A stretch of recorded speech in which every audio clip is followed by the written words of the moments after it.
What is up, everybody? Welcome back to my channel. If you're new here, my name is Erin and I make videos on military, lifestyle, and faith. Today we're going to be talking about finances, and I will be offering up some advice for any of you out there who are living the college life or gearing up to live the college life and want to successfully manage your money.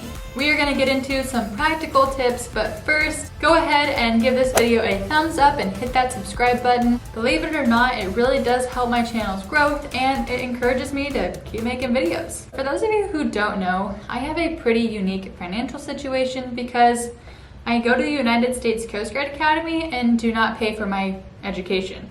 I actually make roughly $600 a month, but will in turn owe 5 years of service in the military after graduation. That being said, I wanted to briefly touch on one of the things that I think is a pretty big misconception in America today. You do not need to go into debt in order to obtain a college degree. In fact, you probably shouldn't go into debt in order to obtain a college degree. I believe that your dream school should be one that you can afford to pay cash for. I am very fortunate to have had the military academy and ROTC options for out-of-state schools, and some people have pretty good scholarships or help from their parents or grandparents, but if this wasn't the case, there is a high likelihood that I would have gone to an in-state school, probably even my local community college, for the sake of staying as far away from debt as possible. As high schoolers, college kind of seems like this bright, shiny object, but you really have to start thinking with your adult brain when making the decision of where to go to school, rather than just how you feel on a certain college campus or where all of your friends are going, because your relationship with money leaving college is going to stay with you for years to come. I just want that relationship to be a good one. Avoid student loans at all costs, and if you're in a situation where you have to take them out, because I understand that that happens for some people, just make sure that you're living below your means and working as hard as possible to pay them off ASAP.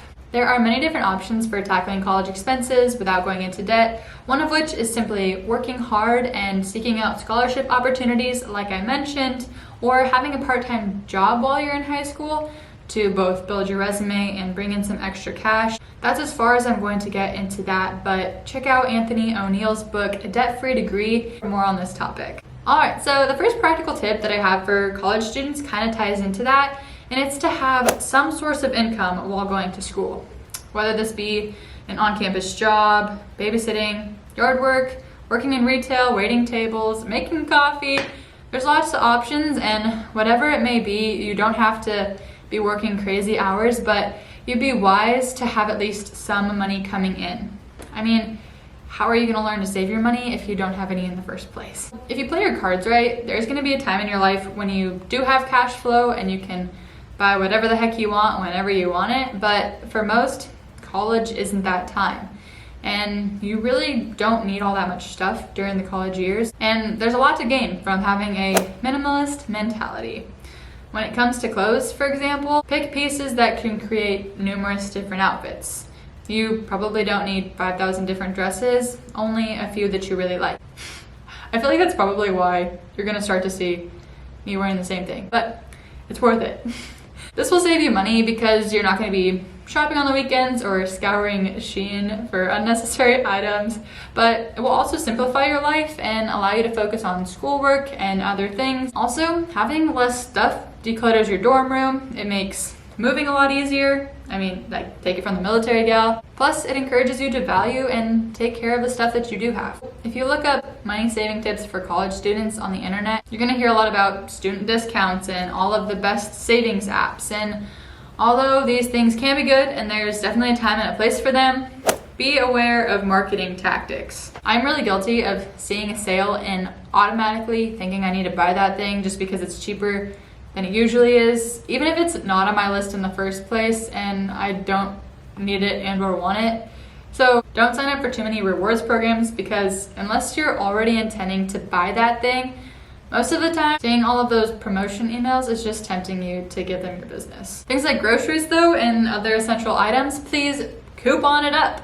Just Don't buy it if you don't need it. There is a time and a place for purchasing things that you want, but with the abundant amount of online shopping options these days, you would be wise to follow the 30-day rule when it comes to bigger purchases. If there's something that you see that you really want, leave it in your cart for at least 30 days so that you can decide if you actually want that thing or if you just wanted it because it looked good in the ad. Now, you are going to encounter many new experiences in your college years, and I don't want you to miss out on these things just for the sake of saving money.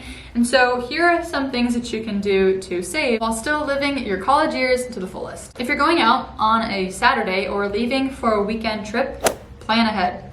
With food, grab some items from your kitchen or campus dining hall before you leave so that you don't have to purchase every single meal out. I will usually make a sandwich and grab an apple before I head out on the weekends so that I can still be hanging out with my friends, but am not breaking the bank. I'll eat my sandwich in the afternoon and then maybe pay for ice cream later. The bottom line here is make choices. You don't have to buy everything. Do you want to pay for lunch or dinner? Make coffee to go or bring a water bottle so that you're not inclined to buy a drink with your meal. Most of the time, these sort of things are going to be healthier for you anyway, so it's a win-win. Also, try your best to make eating out something that you only do with other people or if you're really crunched on time. Make it an experience. This definitely means staying away from Uber Eats or getting takeout just because you don't feel like getting cafeteria food. Planning ahead also helps you save money on transportation. If you don't know what your plans are for the day, chances are you're going to be driving unnecessary miles or being forced to pay for an Uber when you could have maybe ridden bikes or gotten a ride from a friend. Consider making it a more memorable outing by choosing to walk somewhere. Okay, so the next tip I have is to include your friends in conversations about money. The chances are, since you're a college student, that you're going to be surrounded by people who also should be focused somewhat, or at least aware of their finances. And so talk about it with friends, encourage each other to have a budget and stick to a budget, and find things to do together that don't require any money. Go hiking, play a board game, go to the beach and watch the sunset. Find a friend who knows how to play guitar and jam out. Play Ultimate Frisbee. That one's my favorite. Also, here's a little key. Food doesn't have to accompany every single outing. Next, be a bulletin board reader. When you're walking through the halls or scrolling through your school's emails, pay attention to events and things going on campus. Oftentimes, you'll find so many cool, fun, and free things to do by doing this.